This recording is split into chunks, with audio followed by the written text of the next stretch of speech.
कर्नाटकच्या हासन लोकसभेचे माजी खासदार आणि देशाचे माजी पंतप्रधान HD देवेगौडा यांचे नातू प्रज्वल रेवण्णा यांना बलात्कार प्रकरणामध्ये दोषी ठरवण्यात आलंय।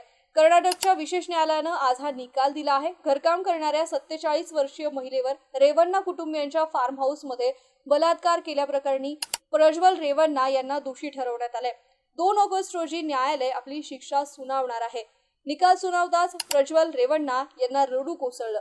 विधानसभेची निवडणूक सुरू असताना 2024 मध्ये प्रज्वल रेवण्णा यांना व्हायरल व्हिडिओचं प्रकरण समोर आलं होतं।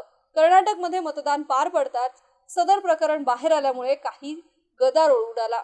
या प्रकरणामध्ये गुन्हा नोंद झाल्यानंतर आता 14 महिन्यांनी न्यायालयानं निकाल दिला आहे। माजी खासदार प्रज्वल रेवण्णा याच्यावर बलात्काराची 4 प्रकरणं याआधी देखील दाखल झाली आहेत। त्यापैकी एका प्रकरणात त्याला दोषी ठरवण्यात आलंय। 47 वर्षीय घरकाम करणाऱ्या महिलेवर बलात्कार प्रकरणी रेवण्णा या प्रकरणाची चौकशी करण्यासाठी राज्य सरकारनं विशेष पथकची स्थापनाही केली होती।